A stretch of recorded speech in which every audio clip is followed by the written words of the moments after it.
anybody who's been doing marketing for any period of time probably has had one of these miserable experiences like this when you're staffing a trade show booth and you're stuck in the far corner of some vast exhibition hall and nobody's finding you.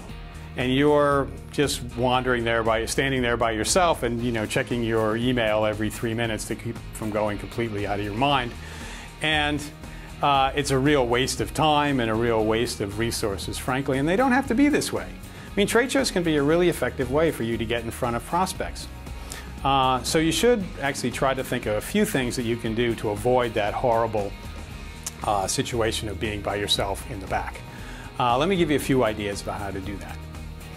One idea is if the trade show is connected with a conference, and it often does these days, try to get a speaking slot. Now, the speaking slots really aren't for giving your product pitch. People who attend the conference don't want to hear that. But they might be interested if you have some interesting research or some insights that will be useful to them generally. Or maybe you want to go in and bring a customer and they can explain how they're using your solution to solve their particular problem. So that's one thing to do, apply for a speaking slot. Another idea is if you, a few weeks before the conference, try to figure out who might be going to this event from your customer base or people who are your prospects, and contact them, reach out to them and say, come by the booth, we're going to be there.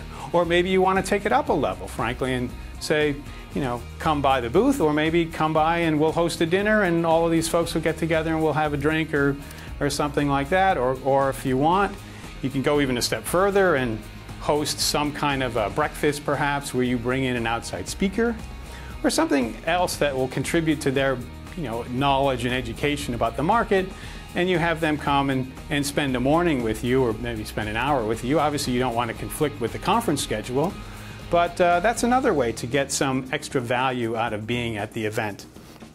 One other notion to think about is think about being a sponsor. Most of these events have levels of platinum sponsor and gold and silver and tin and whatever else the scale is.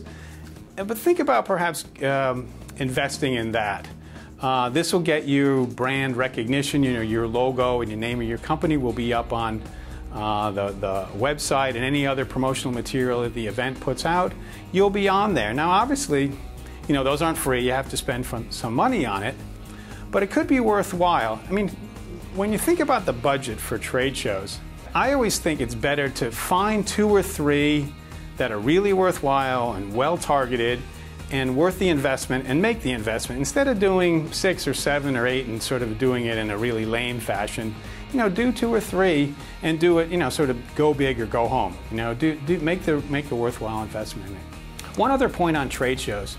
Sometimes it's definitely worthwhile to do the big national events that they have in New York or Boston or Chicago or Las Vegas, and those might be great. But don't forget about the small local or regional events. Those can often be very, very worthwhile. So there's a few ideas to help you stay out of the boring and miserable situation of being very lonely in your trade show booth.